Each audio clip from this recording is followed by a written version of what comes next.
on your head? Listen, I like them. They're just mismatching, so... Anyways. It's just like, I've never seen someone wear the clips that way. Well, you know what? People should start. I'm not trying to be mean. It's really cute. You're starting something. You're starting a trend.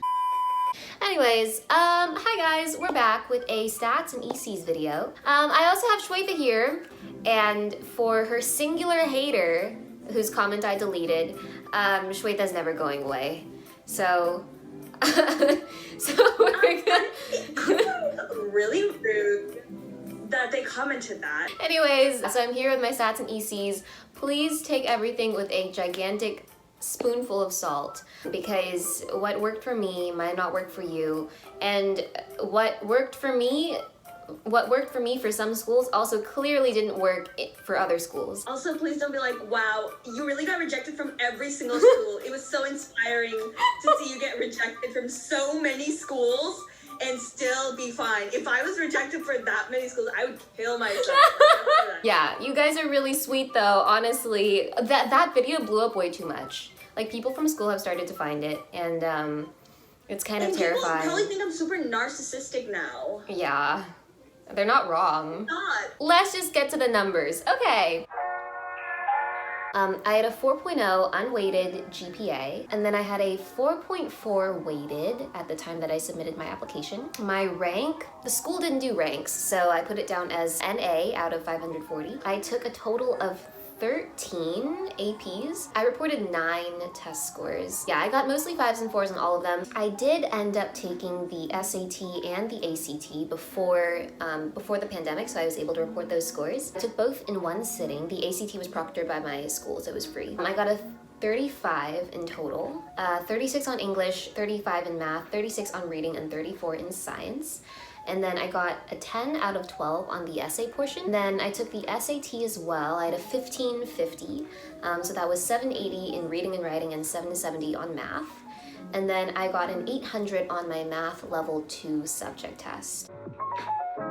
I was able to fill out all 5 spots for my honors and awards. Not that you necessarily have to, because if you just don't have them, then you don't have to report them, it doesn't matter. The first one I put down was that I was a National Merit semifinalist. You just have to take the PSAT, and then the score that you get on the PSAT, I got a 1510 out of 1520. So that score will qualify you for the National Merit competition. So you can be a semifinalist, you write up an application to become a finalist, and then eventually maybe you'll receive that 2500. I was a recipient of the 2500, but that's just gonna like pay for my books and stuff. But it's still a good thing to put down on your application. Next, I listed National AP Scholar. I'm pretty sure that that's a distinction that College Board doesn't really do anymore. What you can get is AP Scholar with distinction now. But National AP Scholar just meant that I had an average of 4 or more on all my AP tests, and then I scored 4 or higher on 8 of those AP tests. I also had the Academic All-American Award given by the National Speech and Debate Association. And for those of you who aren't familiar with speech and debate, Shwetha and I are very familiar with speech and debate. You'll start racking up points from like competing and maybe winning, and over time those points add up, and so the accumulation of the points will allow you to advance from degree to degree. So the Academic All-American Award just means that I was degree of superior distinction at least, so I had 750 points, a 3.7 GPA, and a nomination from my coach. So that all combined, I was able to get the award. But the UC application also allows you to explain like what you did to get the award, how selective it is, etc., etc. So then I was also able to list that I think less than 2% of NSDA students get the Academic All-American Award. And then I was also degree of outstanding distinction for, again, National Speech and Debate, so that just meant I had 1,000 points. And then the last thing I put on my Common App was first place in prepared speaking at the HOSA State Leadership Conference. So HOSA is basically, it stands for Health Occupations Students of America, and it's basically like a health careers version of DECA. And then if you qualify, if you're in the top 2, I think, in your event, then you can advance to the International Leadership Conference. So when I got first place in, I think, sophomore year, I was able to compete at ILC, and that was really fun. Yeah, and then the last honor that I listed, not on the Common App, but on the UC section, I got like a first place in women's forms at a Taekwondo competition.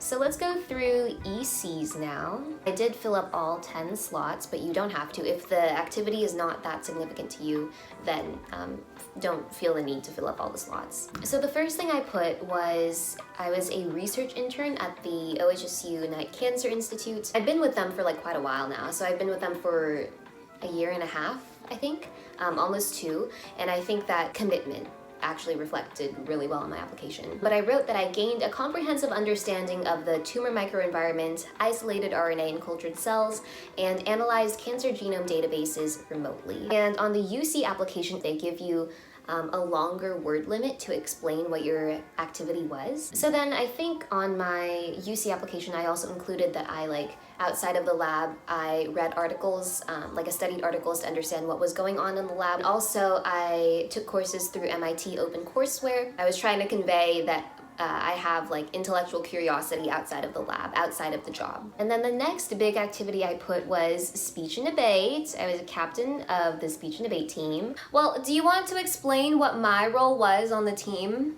I think that'd be kind of cool. Yeah, so basically what you would do is you would kind of goof off, go from room to room, and you would kind of bug people who are trying to work, and then pack it up and go home at 5:30 on the dot. Why did you ask me that question? I thought you'd say something good. That's true. I did do that. Shwetha's also a team captain. Wait, what is the number 1? Cause she won. Wait, shwetha. Excuse me, sir, you're gonna get slapped. Cannibalism! But she also did that as well. So we're kind of really bad at our jobs. Anything can seem fancy if you write it fancy. For example, so the description that Shwetha gave for my role on the speech and debate team was actually very accurate. However, what I put on my Common App was attained state/national recognition for inform and oratory, mentored successful novices, and led practices when coach stipends were suspended. See, that sounds a lot better, huh? Good point. I should have said that. Yeah. That's a good point. You may read other people's achievements and get really intimidated, but everyone just exaggerates. I mean, that doesn't mean you can lie. I mean, what I wrote on my Common App wasn't exaggerated. I did attain state and national recognition for inform and oratory, and I did mentor successful novices and led practices when coach stipends were suspended. But she didn't mention the gummy eating or the room wandering. Yeah. And the distracting and the vending machine shaking and the... Yeah. So, yeah, no, Shwetha makes a really good point. And the loitering. So that's why, when you see people on YouTube and they're talking about all of these extracurriculars that they did, I mean, I'm sure they did amazing. I'm sure they were very hardworking, dedicated people who love their craft. And me and Shwetha love speech and debate, right? We love it. Yeah. You can't do speech and debate for 3 or 4 years without loving it. You're gonna quit really easily. Yeah, I think what we're just trying to say is everyone's human. So the people that you see on here, they list their stats and extracurriculars and it seems ungodly, you know? And then they come across as kind of robots, or they only work. But I'm pretty sure that they're also human too, and I'm pretty sure some parts of their applications have been embellished to make them look a little bit better, which is totally fine because everybody does that and that's what you're supposed to do to get into college. So Pretty sure they're human. Yeah, pretty sure they're human. So I listed speech and debate second because that was my biggest commitment in high school. And I was also lab leader, so I was kind of an event captain. And then I eventually became a team captain. So then that leadership, I think, is what made my involvement in speech and debate stand out, so then I put it higher on my list. Next, I put that I was co-president of my school's HOSA team. HOSA is Health Occupations Students of America. I wrote that I prepped Team of 60 for state conference, coordinated meetings, and established clear team communication, qualified for international leadership conference. That's actually not the best activity description that I could have given, because I wrote this in November, whatever, when I didn't realize how important like describing activities was. But yeah, so that's another big leadership involvement that I had, and I think I wrote about it a little bit in my essays as well, some of them. Again, it emphasized my involvement in STEM and how much I love, you know, biological sciences, and I'm going into maybe pre-med, and so HOSA was just really helpful for me on that track. Let's see, and then I listed Taekwondo instructor for World Champion Taekwondo. I've been doing Taekwondo for a long time. I stopped now because it was getting really expensive. Before that, I'd been practicing for like 11 years. I reached a 3rd degree black belt, and then I was able to eventually become like an instructor role in the dojo. So I was training younger students in self-defense, sparring, and nunchuck forms. And then I was also a student, like a guitar student. I had a little bit of leadership roles in guitar as well. Like I would mentor students from time to time if my teacher gave them to me. And I also volunteered for a music camp. But yeah, and the thing that I emphasized on my application for my involvement in music was that I loved to explore, and I think I use that as a vehicle for a lot of my intellectual vitality essays, why I love to learn. I wrote that I explored diverse musical endeavors from advanced fingerstyle to music production, and for me, like creating music by myself was a very important aspect of like my creative kind of outlet.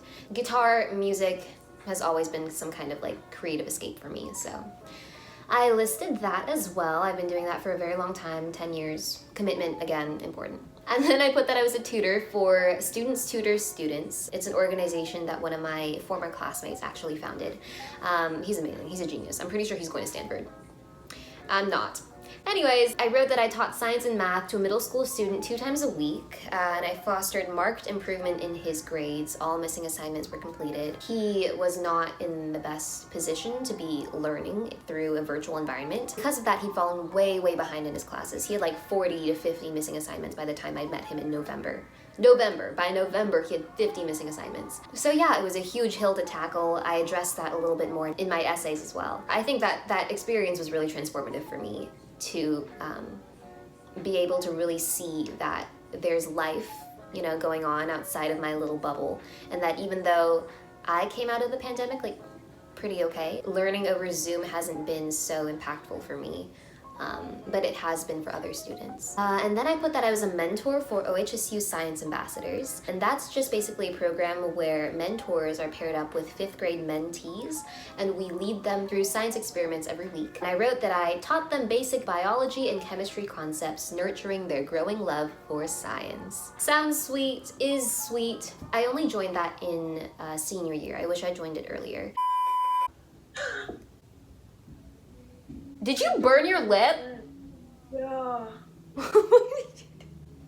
Just kidding. Got Oh. you. I hate you. I actually care about you. So, Am I such a good actor? oh my gosh. Just please plug that strainer in, I dare you. I swear it doesn't look that ugly. No, it doesn't look ugly. It's just very, like, I've never seen it before. That's Oh, well, get used to it. I'm gonna start desensitizing you to this hairstyle every day. Yeah. Okay. Why don't you give me an intro again and I'll come in. So then the next thing I listed was I was a creator of a Black Lives Matter project that we started in quarantine. It was me, Shwetha, and Laura were all involved. So it was genuinely very, very helpless to just sit around and not do anything about it. And we wanted to show our support for the Black Lives Matter movement because everyone plays a part in white supremacy, even Asians. So we really just wanted to give back and kind of help out people who needed the help. So we started this kind of fundraising project. We decided on selling stickers to fundraise money to give to the Portland NAACP. I designed them. I made them. I drew them. The stickers. I'm an artist. Were so freaking cute. We actually ended up raising a lot of money. We kind of created like a temporary website for it too, like just to sell the stickers. But the stickers were really cute actually. I have to hand it to Sophie. She almost broke her Apple Pencil trying to make them. Remember that? Okay, next, I wrote that I was a student. I took Chinese lessons. I'm still taking them. Because the thing is, I'm Chinese, but like I'm not fluent. Like we don't speak the language at home. So then I wrote that I studied Chinese for 12 years to gain conversational fluency and connect back with my culture. And I that's speak fluent Tamil, which is the language that I speak. Thanks for your input. She speaks Tamil. And so that's like, that sounds a lot more like philosophical and glorious than like learning Chinese actually is, but you know, commitment, and then showing like well-rounded interest outside of a bunch of very academic extracurriculars. And then the last thing that I put was I was a member of my school's National Honor Society, and I put it dead last because a National Honor Society is something that I feel like 60% of college applications is gonna have. But I just put it because it does count as community service. My students tutor students also counted for community service, and then a couple other things. I feel like one thing that can get really easily lost when you're writing your college applications is your personality. Add a joke or two in there, you know, really show what makes you unique. You know what I mean? Don't just kind of hide behind your academics. There's a lot more to all of you than academics. I know that for sure. That was so insightful. Hey, and to my one hater out there, I'm really sorry you're hating on me. But I just want you to know that even though you hate on me, I will love on you. Ugh. I didn't like that. I didn't like that. I didn't like that. So hopefully that gives you an idea of, you know, the angle that I was trying to go for. I was trying to portray myself as a woman in STEM with a love for like human nature and language. So that's why for a lot of them I would put like molecular biology as my first choice major and then anthropology as my second choice.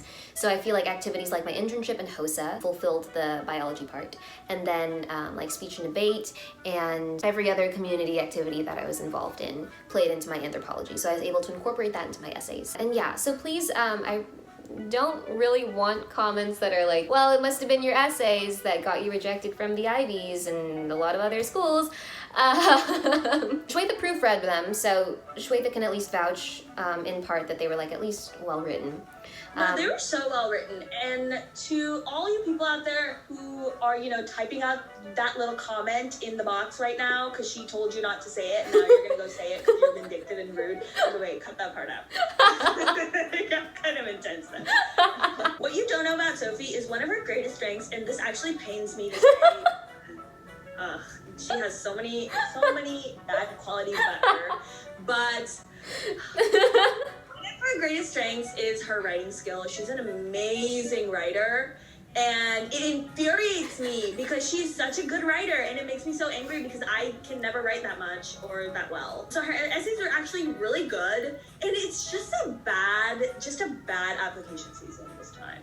And that's why she got rejected.